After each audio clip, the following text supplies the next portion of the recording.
taking the time to view this video. Family, friends, associates, from the depths of my heart, I truly appreciate your unwavering support, your prayers, and your words of encouragement as I go through this ordeal. For those who are not acquainted with me, let me introduce myself. My name is Franklyn McCurrie. I am a devoted father of 3 wonderful children, a 10-year-old, a 2-year-old, and a 2-month-old. In addition, I am a devoted husband of a wonderful wife. The purpose of this video is twofold. 1, it's to unfold and extract the whole truth and nothing but the truth of the events that occurred January 23rd, 2010, of which I was involved in a motor vehicle accident while working on duty as a deputy sheriff with the Broward County Sheriff's Office. 2, it's to appeal to you for your financial support as we take this case to the federal courts of appeals to adjudicate and clear my name. It is very taxing, but I believe with your continuous financial support, we can and will prevail. Beneath this video is a link that says donate. We ask you to make a financial contribution of any amount, even $1. And if you're unable to make any financial contribution, we ask of you to share this broadcast on your social media, Facebook, Twitter, Instagram, Snapchat. Share it to the masses, please, and thank you.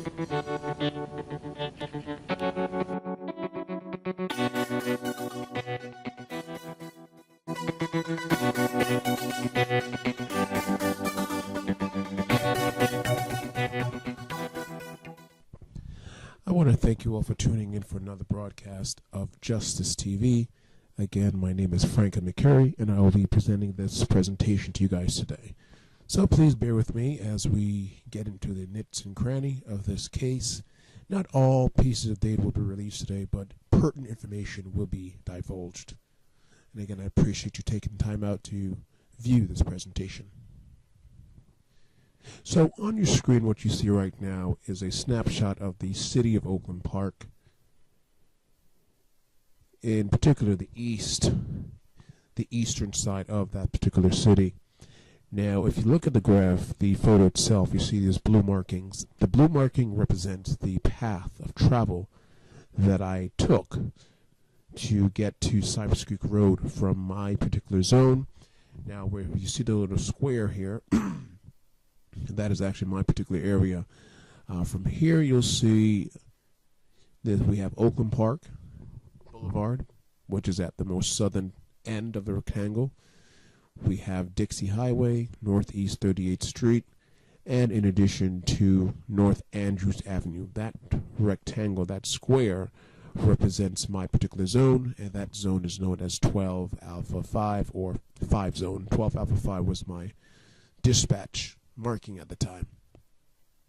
So this is my particular zone, 12 Alpha 5, and as you can see here, I took North Andrews Ave all the way to Cypress Creek Road, which from there, of course, I made my way to Dixie Highway.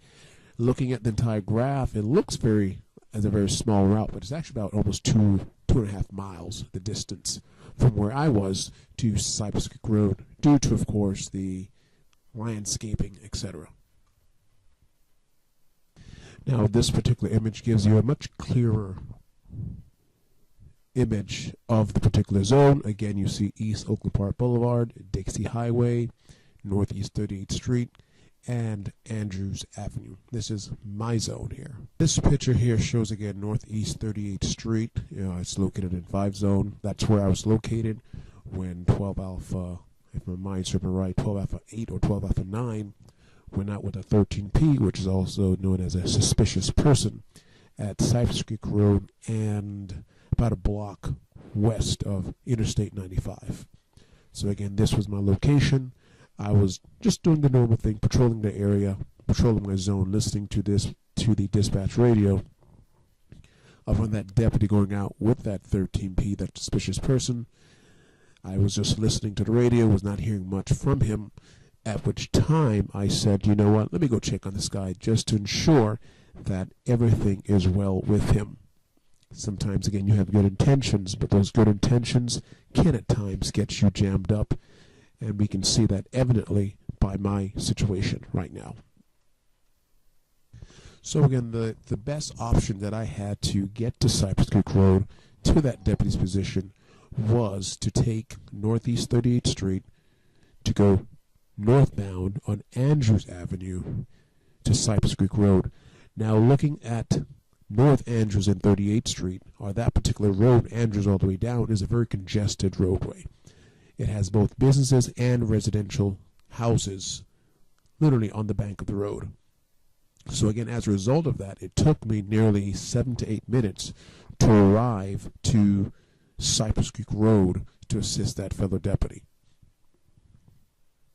So what I'm going to do on this particular graph here, or this outline of the city of Oakland Park, I'm going to take you on a journey from my location to where the other deputy was. We're going to do both street view as well as a general overview of the path of travel that I took on the day of January 23rd, 2010. So here it is again. We're traveling northbound on North Andrews Avenue. And keep in mind the scenario as well, the scenery as we're traveling on this road. Very congested, a lot of houses, a lot of apartment complexes, in addition to a lot of traffic lights. Throughout this little show snippet, I'll also zoom in onto various segments of the roadway. It looks like we're crossing over Prospect and Andrews, and we're getting into the Andrews Gardens area of Oakland Park. And as you see, the houses are literally right on the curb of the road. So again, I have to be very cautious. You have kids, dogs that may run into the road, which again, why it took me so much longer to get to Cypress Creek Road. Because again, I had a regard for the public safety. And we're going to move pretty fast here just for the sake of time. We're now catching up to Commercial Boulevard and North Andrews Avenue, just to give you a snippet again of where we are geographically. And again, the distance from Oakland Park Boulevard to Cypress Creek is about almost 2 miles.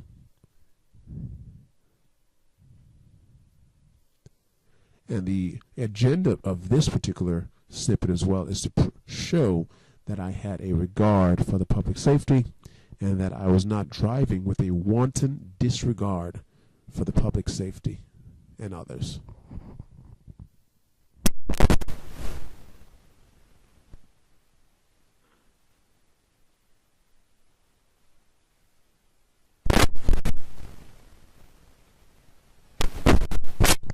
All right, so we're going to continue now northbound on Andrews. We're going to go back up to the sky view. That way you can take a look at the landscape as we're traveling northbound Andrews Avenue. Now you see clearly here, this is residential. And the houses are practically right on the edge of the road, so you have to drive with extra caution. And bear in mind the scenery that we're looking at now is from 2016. Back in 2010, of course, those sceneries were not there. The city of Oakland Park has made some recent renovations to the layout of the highway and Andrews, in addition to Dixie Highway as well. But again, just look at how close the houses are to the roadway. Okay, we're back en route, traveling northbound on Andrews Avenue.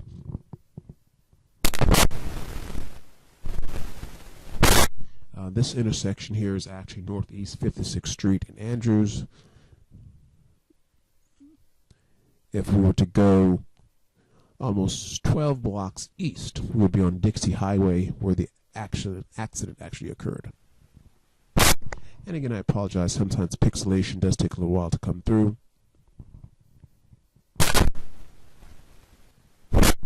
All right, and we're back en route. And we're traveling all the way to Cypress Creek Road, where my fellow deputy is. And again, this was not a dispatch call. This was me being courteous, just being concerned about my fellow deputy. This Saturday night was pretty slow, so again, we're all over the city backing up one another.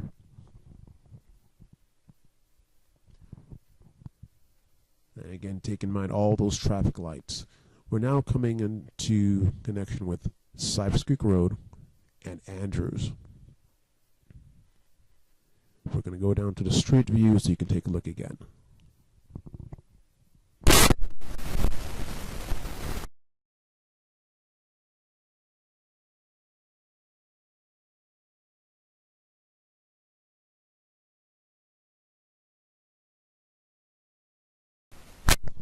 Now again, this deputy was on the north side of Cypress Creek Road, and that will be indicated by some certain pinpoints that I've made, and you can take a look at it as well as we go back to the sky view. So you see clearly right there, you have the markings 12 Alpha 9 out with a 13P. At this time as well, another deputy, 12 Alpha 1, went to the academy together. He also left his patrol zone, coming all the way from Federal Highway in Oakland Park to check on this fellow deputy as well.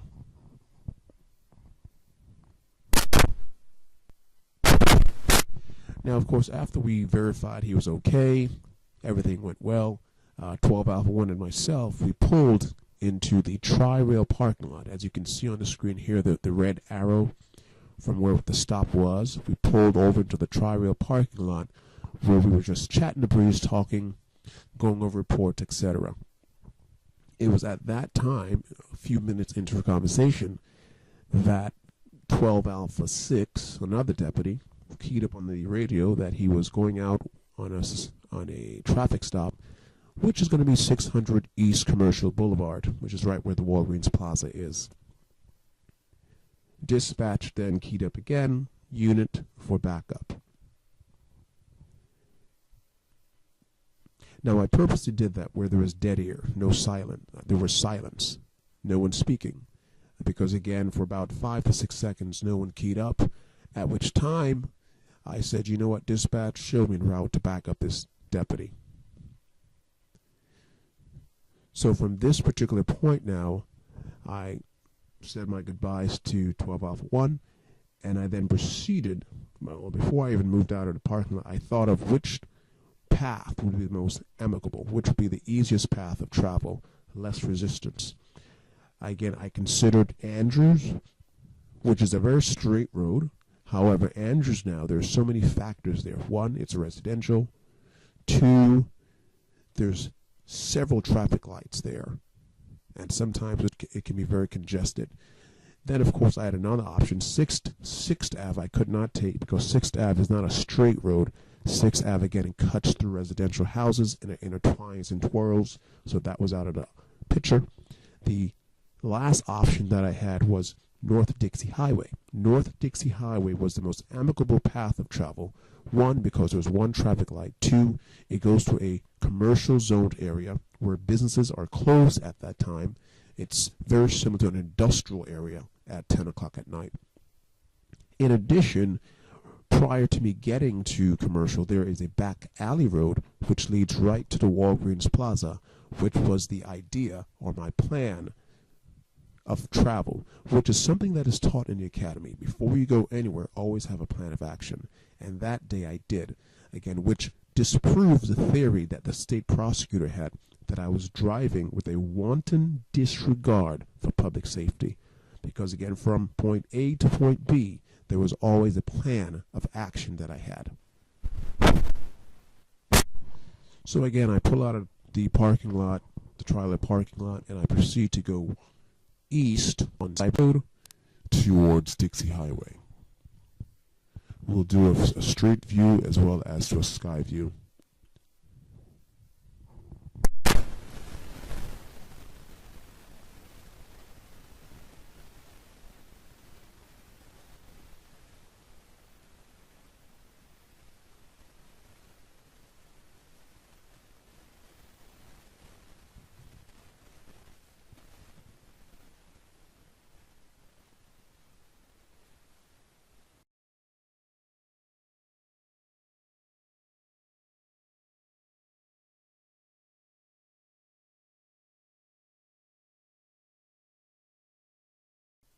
So here we are now at Cypress Creek Road and North Dixie Highway.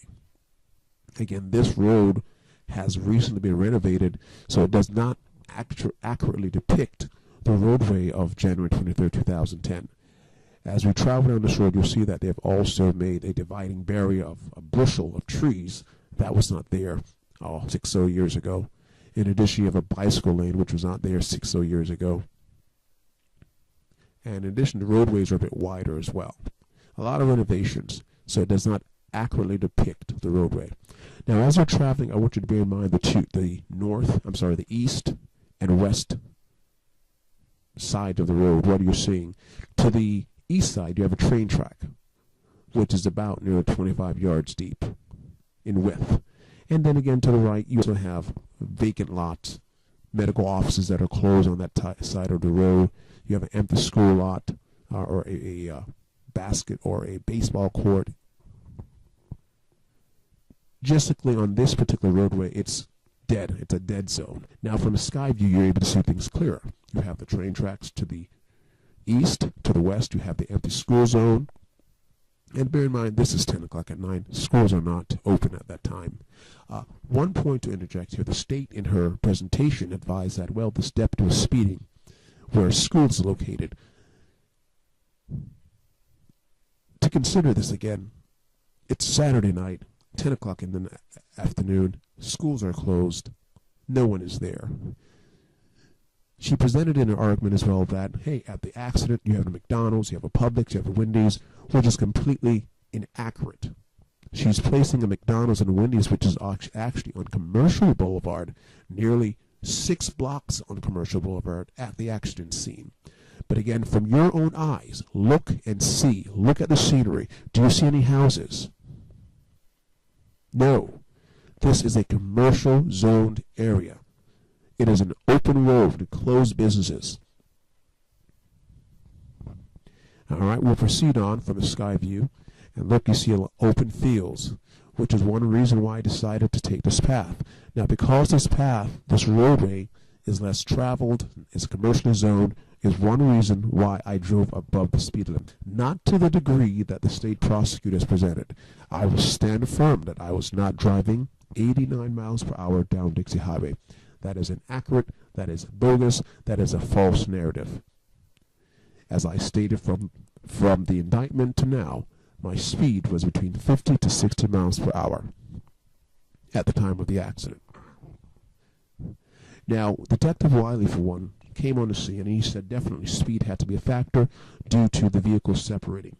What the state failed to do, and also our defense failed to do as well, they never raised the point that the main reason why the vehicle separated was, again, you had a police Crown Vic, which weighed 1,500 pounds more than the 1994-92 Honda Civic. You had tearing. The point of impact were at the seam of the vehicle, or the weldings, which also added to the vehicle separating. You had a vehicle traveling southbound, and a vehicle attempting to turn to go westbound. The impact were at the seam, so you had a pulling, a tearing, which caused the vehicles to separate.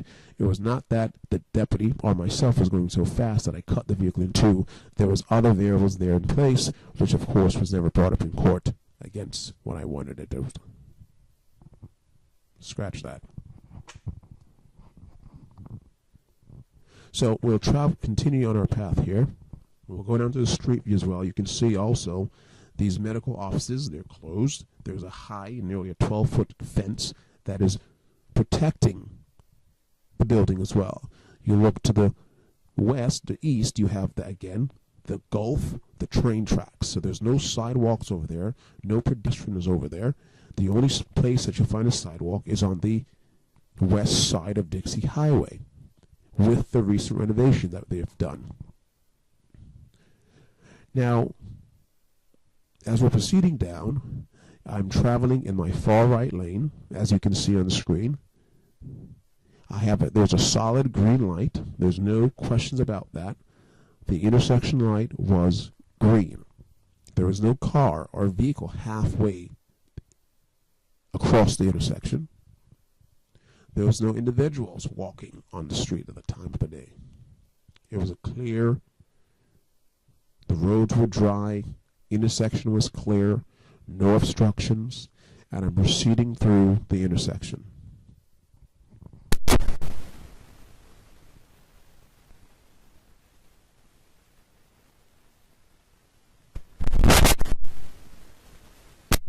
Now, as I'm proceeding through the intersection, it's important to note one thing. The nose of my patrol vehicle is already over the stop bar. The light is green. The stop bar, if you look at your screen, those are the white lines. The nose of my patrol vehicle is already over the stop bar. And also to note, because of the recent renovation, they've extended the intersection, so it's much wider. Back in 2010, it was more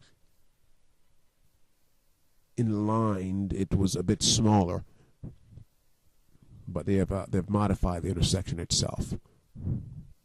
Now, the nose of my patrol vehicle is already over the stop bar, which means I have clear way. The light is green. There's no vehicle already in the intersection. If there was a vehicle in the intersection, I could have clearly seen it. I wear glasses. I can see clearly. Now, the state would present that I was going so fast I did not even see the vehicle. That is inaccurate. That is completely inaccurate information. Because at the time when my patrol vehicle's nose were over the intersection, I could clearly see, even to the west, the vehicle's headlights waiting to go westbound or eastbound. So it's not that I was going so fast I could not see, but again, you had teenagers driving that night who made a conscious decision to pull into the path of oncoming traffic. Whether it was a patrol car or a normal civilian car, she testified on her oath that she clearly saw the headlights and she thought that she could make the turn anyhow. So therefore we could apply the same terminologies or concept that the state applied to me. She herself acted with ill, wanton disregard for the safety and public of others, including the passengers in her own vehicle. Unfortunately, this was not something that our defense team raised. Causation they did not bring up, but it's to prove that I was not driving reckless, which they did. But again, because there were so many other variables that was not looked at, it still rendered a conviction.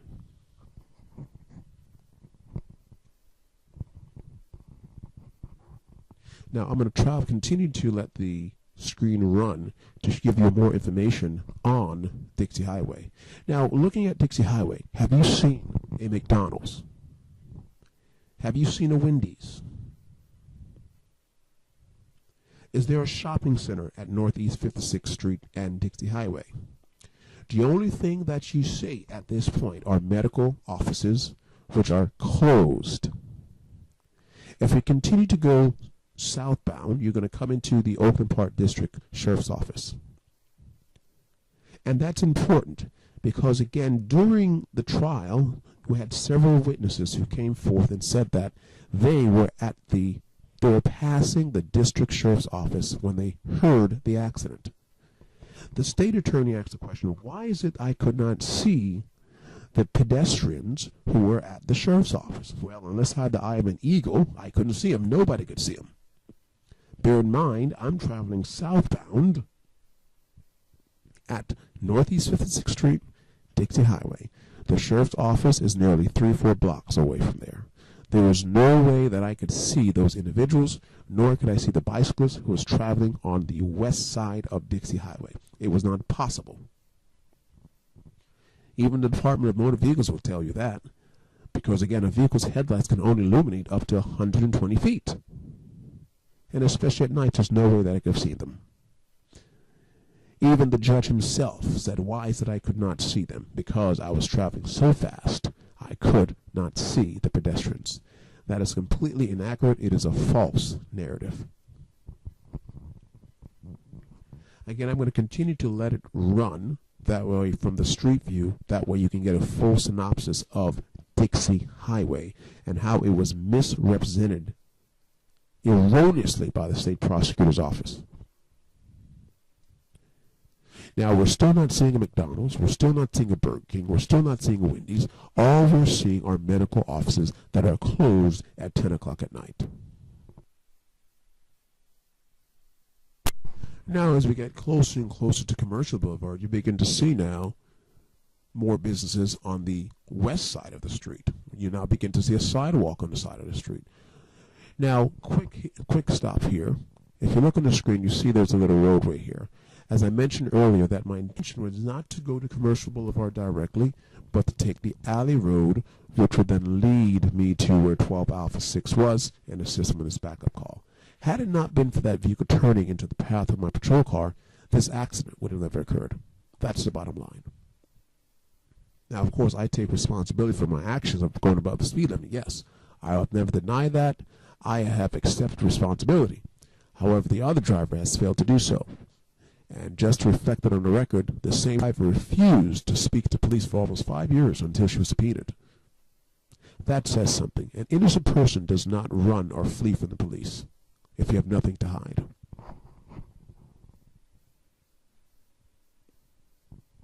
Now, from the street, you're able to see it clearly, the Publix Plaza. And I'm going to also let it run to where the traffic stop was with 12 Alpha 6, which is 600 East Commercial Boulevard, the 600 block of East Commercial Boulevard.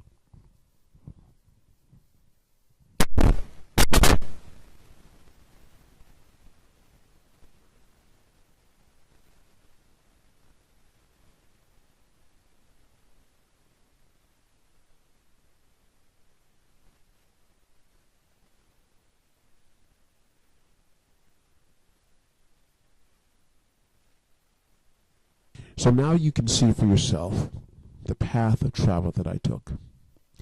On the day of January 23rd, 2010, my entire objective was to help. I had no ill want disregard for anyone. It was a tragic accident. My heart goes out to that young lady. She is truly a victim of this as well. And I definitely can understand the frustrations and the anger that, of course, even her father and the entire family feels. But truly this was devastating, but it was a big, tragic traffic accident. Without a doubt, whether I was going 120 miles per hour or 50 miles per hour, had it not been for that sporadic turn, I believe this accident would have never occurred. The state prosecutor engineer, Donald Felicello, testified and advised that if either vehicle had been going 2 miles faster or 2 miles slower, the accident would have never occurred.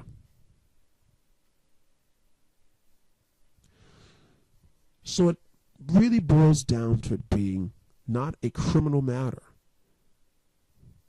but an accident.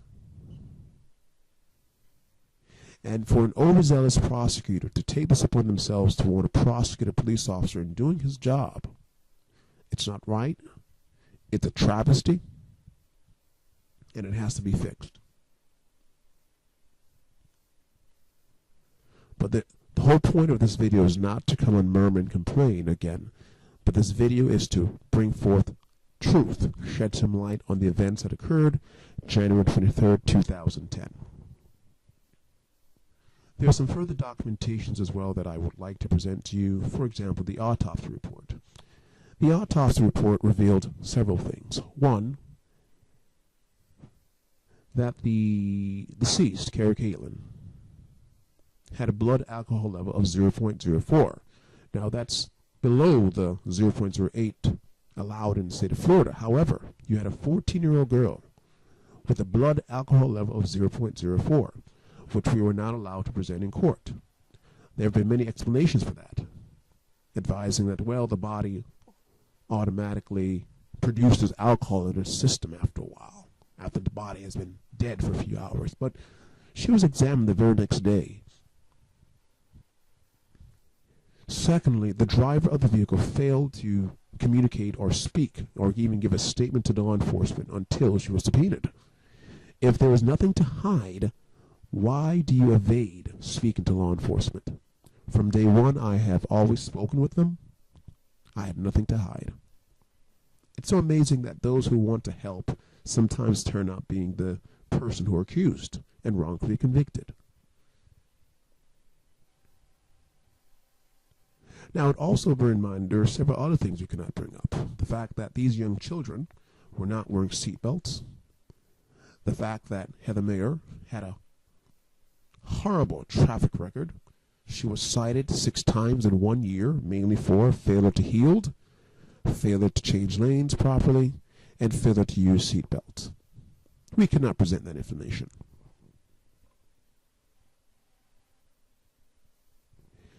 In addition, we had contradictory statements on the stand, which was not refuted by our defense team, unfortunately, where Heather Mayer clearly said that on the day of the accident, prior, she came to the intersection and stopped. She said she stopped at a green light. Though my patrol vehicle appeared to be way down the road, she still stopped at a green light. And after she stopped, she then decided to turn. This now contradicts what witness statement says, that she never stopped. Matter of fact, several witnesses under oath advise that she even accelerated into the turn, which shows that she saw the vehicle but decided to play Russian roulette with oncoming traffic. So whether it be a police officer or a regular civilian, this entire case is not a criminal matter, but a civil matter, which of course were compensated by the sheriff's office. The criminalization of traffic accidents would flood the judicial system with unnecessary cases. If it's ever a case where someone dies in a motor vehicle accident, that a party is charged, the judicial system could not handle that. So the question would boil down to, why is it that at this moment, at this time, that you had a police officer doing his job, on duty, responding to a call, who had a plan of action, who had no ill wanton disregard for the safety of the public, is charged, is indicted, charged, convicted, and sentenced to 9.8 years. The scales of justice is not right. I had total confidence and trust in the judicial system, but I believe the judicial system has failed, as it has failed many people before.